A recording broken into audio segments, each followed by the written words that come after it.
Rupert, in the guided meditation was there, I had an insight which effectively was, no matter how deep or small I look, whether it's in sight or sound or touching, I can find no gaps. Yes. No, it's not a gap. Yes. It's not a question of, well, no gaps between this being full of fullness or full of emptiness, just no gaps. I wonder if you could help us explore the implications. Yes, okay. The implications of that are profound. That there are no gaps in experience, and yet apparent objects come and go. You know? A visual image, it appears and it disappears. A sound stops and it starts. In other words, there are gaps in. If we look at objects, there are gaps. But if we look at experience, as you rightly say, there are no gaps. So what is the continuity, the no-gapness of experience made of? It's obviously not made out of objects, because objects start and stop.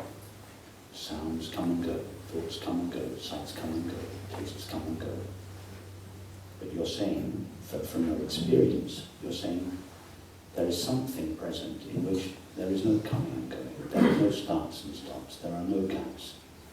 What is that? You've experienced it, so you must know it. I can't give a word to it. No, okay, perfect. You can't give a word to it, but nevertheless, that there is a continuity, a no-gapness to your experience. And whatever that is not made out of a thought. It's not made out of a feeling. It's not made out of a sight, or a sound, or a texture, yes. But there is a continuity to experience. Whatever that is cannot be separated from yourself. Have you not always been present? Is there ever a gap in yourself, in the presence of yourself? No. So whatever this no-gapness is, must be the same as whatever you are, because you also have never disappeared in your own experience. Your thoughts have disappeared. Your body has disappeared. The world disappears every time you close your eyes or go to sleep. But there is a continuity to your experience, and whatever that is synonymous with yourself. So then we can go further. What is it that accounts for the continuity of the world, the apparent continuity of the world? We think of the world as being always here. In fact, we think that the world was here before I was here. But what is our experience of the world? Sights, sounds, tastes, textures, and smells. Remove all of those. Do you have any experience of the world? No, it's just made of those 5 senses. Now, are any of those continuous? Does a sight last forever? Does a sound last forever? Taste, etc. So we actually don't experience any continuity in the world. But as you rightly say, we do experience a continuity to experience. Why do we think as a culture that the world is continuous in time and I come and go, where our actual experience is that I am not continuous in time but ever present now, and the world is made of a series of intermittent perceptions? It's strange in that what one used to read and consider to be the mystery schools, talking about the mystery. Just now I was exploring in the guided meditation, and it was if, well, yes, the sight, whatever, the light could disappear, and yet the seeing was just still going to be there. The sounds can quieten down, but the hearing is still all going to be there. Likewise with all these other bits or components, or what we call them this morning, modes. they are genuinely all the same thing. And so that is not mysterious, it's there. Yes. Sometimes people say reality is mysterious. Reality is not mysterious. Reality is just staring itself in the face 24/7. Reality is the only thing that is not mysterious. Everything else is mysterious, like a world. Now, a world is really mysterious. So mysterious that nobody has ever found it still. Scientists are still looking for it. The world that exists independent of awareness. Nobody has ever found it. Our culture is founded upon the idea, the essential idea of our culture is that there is a world independently existing and that I-awareness come into it for a brief period and then disappear out of it. So we have this idea that there is a continuously existing world and that awareness is intermittent. But that is in direct contradiction to our experience. Nobody has ever found that world. That world is elusive, is mysterious. It's like the Loch Ness Monster. There seems to be lots of evidence for it, but nobody has ever found it. It's the world that is mysterious, not reality. Reality is staring itself in the face 24/7. In fact, reality is all that is ever known. The world, as thought conceives of it, is never experienced, never found.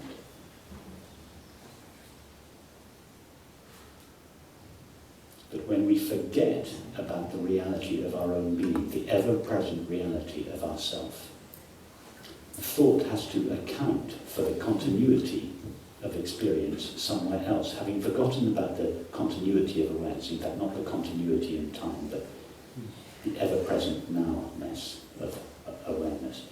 Thought then confers continuity on the world, because thought realizes, as you realized this morning, that there are no gaps, there is something continuous. Now, we know better here, we know that from our experience that what is continuous is the presence of awareness.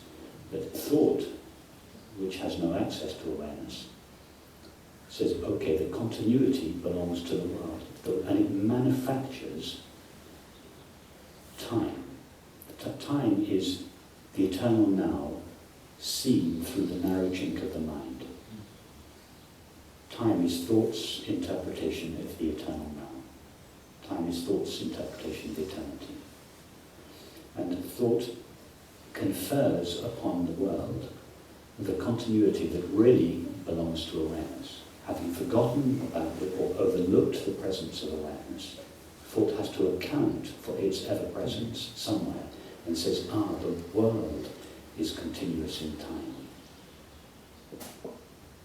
And hence we have this model in our culture of a continuously existing world. And I-awareness come in and out of it. It's just not like that. It's completely upside down. It is I-awareness that is ever-present. The world comes in and out of me from time to time.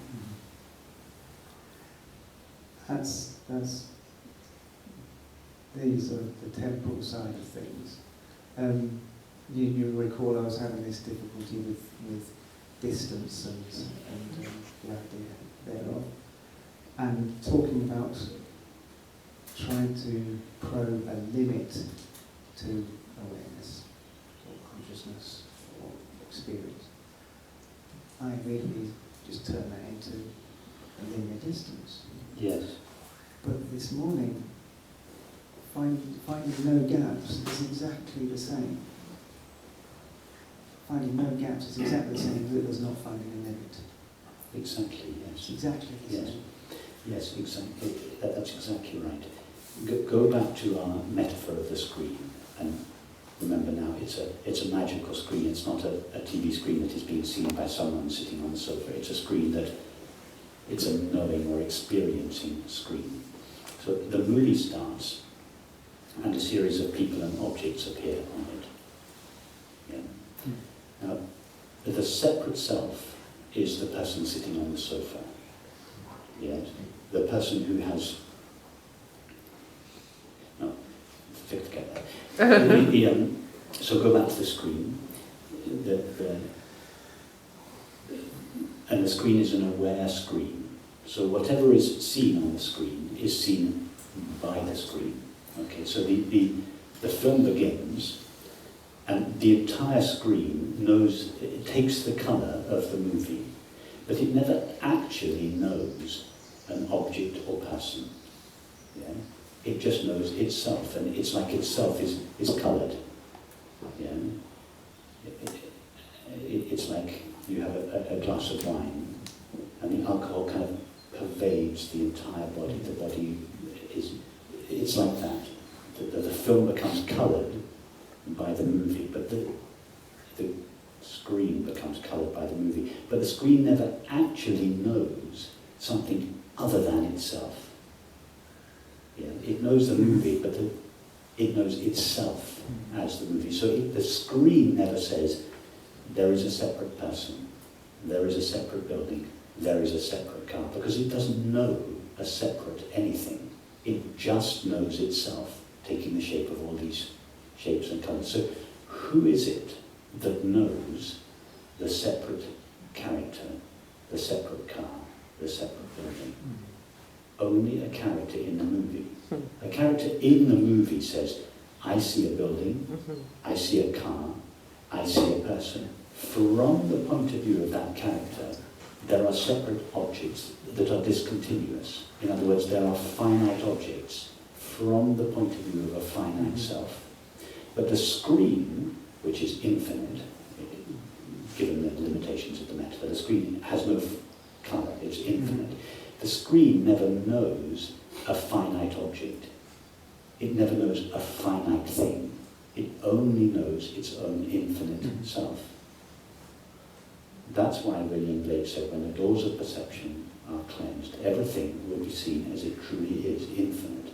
There are no finite things. The substance of this experience, there are no things in experience. Things are only things from the point of view of a thing, of a person, of an entity. But that is an illusory point of view. The film is not being seen by the character. It's being seen by the screen. The screen hasn't had any cracks or gaps. The screen has no cracks. It is infinite, that is without finite limits, and eternally present now. It's infinite and eternal. In other words, the separate self is a separate self only from the illusory point of view of the separate self. The screen doesn't know a separate self. It doesn't know ignorance. There's no such thing as ignorance or the ignoring of reality from the point of view of the screen, because the screen is always only knowing itself. Even if the image is black, just solid black, even then the screen is still, in other words, in the deepest depression, the screen is still only knowing itself. It never truly knows a separate other, or a separate thing, or a passing object, or indeed an object at all. The screen never knows time, or distance, or separation, or duality. That's why in India they don't have a word for ignorance. It's the illusion of ignorance. There is no real ignorance. Ignorance is only ignorance from the point of view of ignorance, from the point of view of the person in the screen. But the only real point of view there is, which is not a point of view, it is the entire viewing. From that point of view, that there is always, or not always, but eternally now, only reality, only itself. No separate selves, no separate objects, no illusion, no dualism, no separation, and therefore no suffering. The screen cannot suffer, because to suffer means to resist. That's what suffering is. I don't like what is present, I want what is not present. All suffering is a variation of that theme. The screen is never saying that. The screen never rejects the current appearance. Even the blackest black, the screen is not saying, I want to replace you for yellow. So the screen, this is the one of the hardest things to really, really understand. The screen doesn't know suffering. It cannot know suffering. I've said this to some people before. Someone asked me in New York recently, does God care or even know about our suffering? And I said, no, I'm sorry, he doesn't care about it. He doesn't even know about it. That's a tough message for the separate self, and it provokes tremendous resistance in the imaginary separate self. That's why there's nothing ultimately to be done about suffering other than to see, to understand the whole mechanism of suffering. Because there's nothing there real to do something to. Now, we can say things like that here because we understand the context. I would never dream of saying such a thing to someone who came to me who was suffering terribly. I would engage at the level of the conversation. It's not appropriate. And this phrase that there is no suffering shouldn't be bandied about on Facebook kind of casually. It's the highest understanding, but it should be used very, very sparingly, because it would be insulting to someone who is suffering. You have to go slowly to come to this understanding. But there are times like now when you can say it just clean as it is, that the screen never truly knows a separate self, and therefore cannot know resistance to the now. In its own experience, it is ever present. There are no gaps in its own experience of itself. There isn't even time in its own experience of itself. Time is only for thought. You have to remember the past or imagine the future in order to, in other words, you have to think in order to experience time. In fact, even when we're thinking, we don't experience time, but we think we do. But the screen's never doing that. It just knows now. Not now, a tiny slither of a moment. Just now, the only now there ever is. This eternal now. It's got nothing to do with time. The now is awareness. It is not anything to do with time. So that is the no gapness that you are speaking of. And that's equivalent to its dimensionlessness. It's dimension. Yes, it's dimensionless. It's not. The screen is not in time or space. Time and space are colorings of the screen. They're not inherent in the screen. I tried to take this no-gap insight out from the senses, but towards thought, or look at thought with that same understanding. And it becomes clear that, like I said with sights, when the actual light disappears, the sight is still there. When thinking disappears, or when a thought disappears, there's kind of flatline thinking, there's nothing there. But it's, in a way, that's just the same as sight, just the same as sound. So take a thought now, any thought, and don't call it thinking, don't call it the knowing of that thought. All you know of the thought is the knowing of it. Thinking is just what we temporarily call knowing. Yeah? So let's not call it thinking now, let's call it knowing, because knowing is more essential. Yeah? Knowing is the only knowing or experiencing, is the only substance present in the thought. Now, when the thought comes to an end, what happens to knowing or experiencing? It's still there, but it's just a bit quieter. It's still there, but it's a bit quieter. Okay, perfect. It no longer has a colour. Yeah. But does it ever really cease to be? No.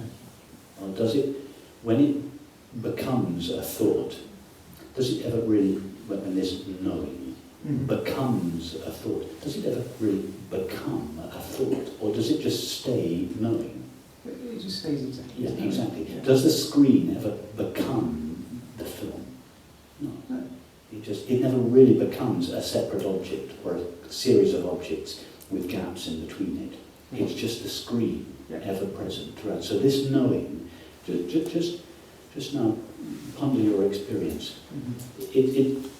When we look at it from the point of view of objects, in other words, when we're seeing the movie and not the screen, experience seems to consist of a series of objects. A thought, then a feeling, then a sound, then a sight, then another thought. It's a series of objects, yes, one after the other. But now, defocus from the objects and know only the knowing of your experience. It's like seeing the screen rather than seeing the movie. You don't have to change anything, but give your attention to the knowing that runs through experience, that is being coloured by thinking. This is what's coming. Okay, now just stay with the knowing that runs through, okay? Defocus from the object, see only the screen, which you keep saying, seeing the same thing, but you're staying with the knowing. Does it ever disappear? No. Have you ever had any experience of its appearance No. or disappearance? Why do we think it appears and disappears? Nobody has ever experienced the appearance, because in order to experience its appearance, we must have been there knowing it. So awareness, the screen, this knowing, has no knowledge of its own birth and death. Why do we presume it appears and dies? It's because we have this line of time, this externally existing line of time, and thought positions.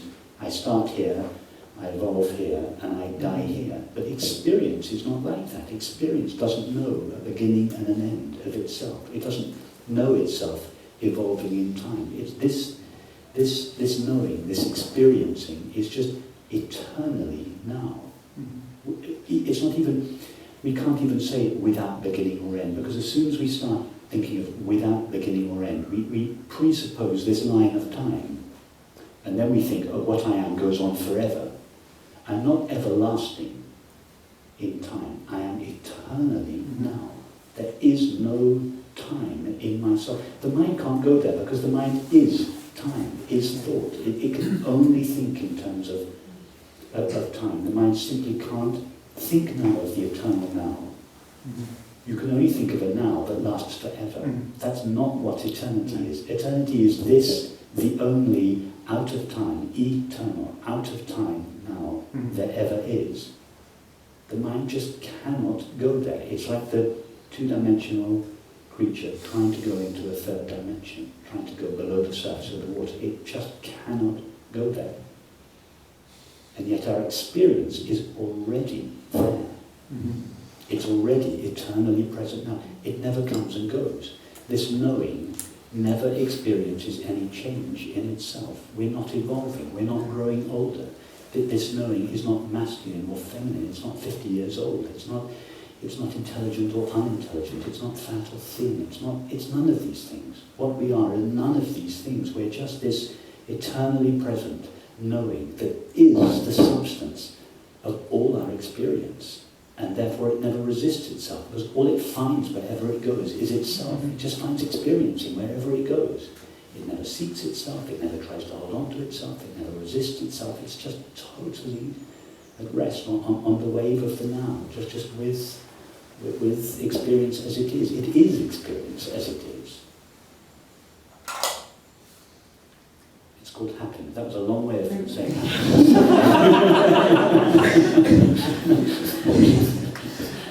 And just to finish, finding no gaps in thought either.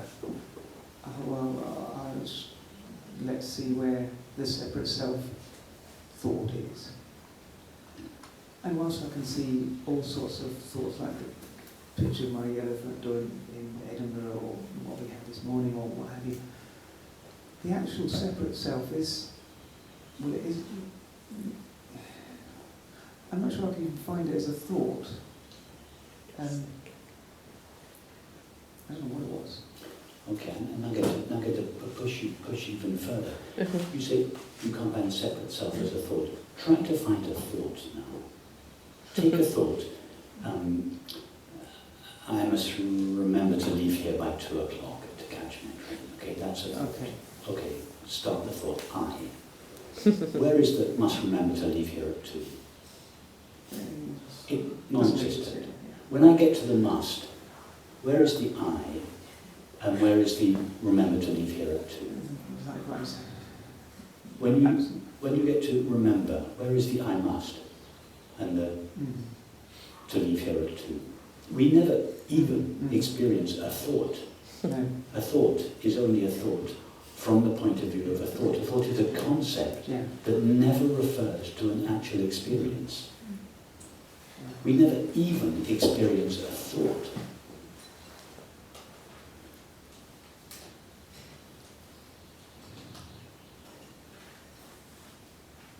Yeah, we went through this before.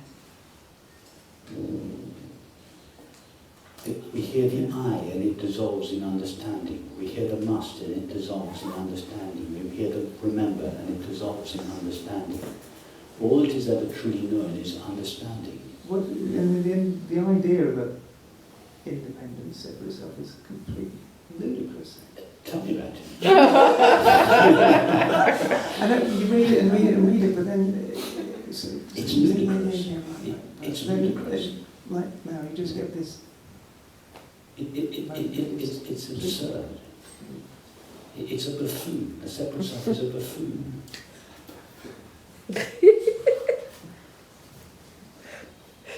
And yet our whole culture is founded, this is the essential presumption of our culture. Experience is essentially divided into 2 parts. A separate self that lives in here, that comes and goes, and a separate world that lives out there, that exists forever, or almost forever. And if you take all the thoughts that our culture generates, the trillions of thoughts that our culture generates, all of them are founded upon this fundamental presumption, which when explored turns out to be untrue. And I found it this morning so helpful to return to this idea of there not being a gap, because then if you really, really look closely, there aren't any. And therefore there's simply no space for an object to be defined, whatever sort of object that might be. Exactly, that there are no finite things. It's such an insult to experience to dumb it down and reduce it to a series of objects and events. This is the ultimate blasphemy, which is to reduce the unlimited eternal nature of experience to a collection of finite objects. There are no finite object is ever truly experienced. It's just a dumbing down of experience to reduce experience to a concept that the mind can know and negotiate and manage. It's an absolute blasphemy in face of the true nature of experience, which is eternally now, and which is infinite, there's nothing finite in experience. That's what artists are trying to show when they paint. That's what an artist tries to convey. Our experience is infinite and eternal, the stuff of experience. Experience is not just a collection of inert objects. And then you go back to to take this phrase which I come back to again and again, because Parmenides said it, and it was also said in the Bhagavad Gita. So our cultures, before this fundamental presumption, and in both cultures, East and West, they said pretty much the same thing. That which is never ceases to be. That which is not never comes into existence. And that came to me 20 minutes ago. Yeah, exactly. That which is not, the finite object, the finite self. And the way it appeared was, there's no gap for it to appear through. Yes. Everything's already full. Yes, exactly. That which is never ceases to be. There are no gaps in it. It doesn't last in time. It is the eternal now. And that is what we are. That is what I stands for. This, the only thing that is taking the shape of everything. Everything is included in it. Everything is made out of it. There is no resistance to itself. And yet all apparent resistance is still made out of itself. That's it. Just live the implications of this understanding. Just live it. Just live this understanding. Ponder the implications of this understanding.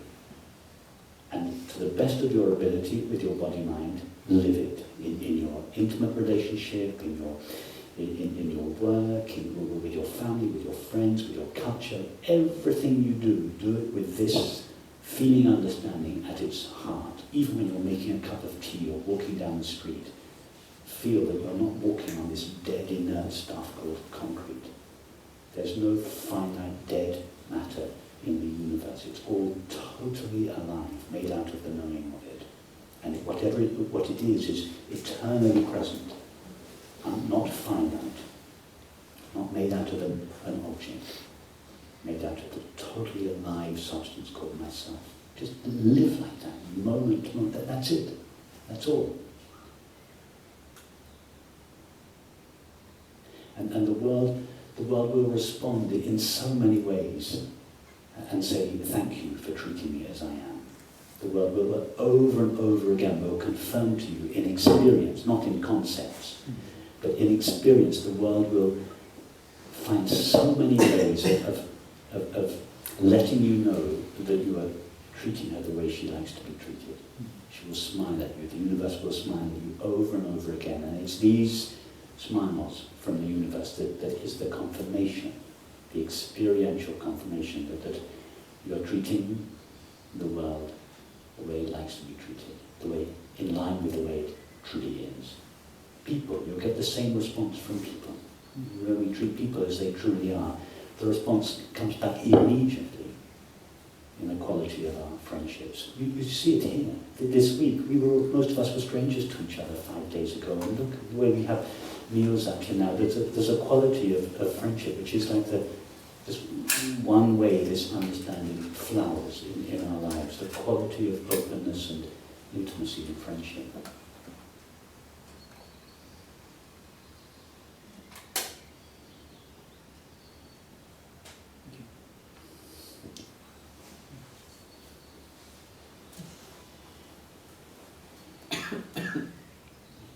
When the Buddhists are telling us to look at the gap, isn't that I in the gap, then the apparent gap between a thought, between an object, between anything, that is the ground of I? That belongs to a lesser understanding, and it's a legitimate thing to say when they say focus on the gap between objects. And the teaching is making a concession at that moment that there are objects. It's saying, okay, all right, let's presume that what you're saying is true. Let's presume that on the screen, the cars are real cars, the people are real people, and the houses are real people. I grant you that. Okay, now, just go out and see what's in between the cars and the people. You see, there's something there. It's the screen, yeah? Okay.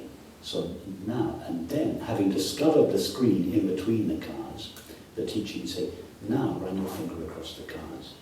What do you find there? It's just a screen. Then, at that moment, you realize that the cars, the objects, the thoughts, the feelings, and the stuff in between them is made out of the same thing. So from the point of view of objects, there are gaps in between them, and that gaps is made of awareness.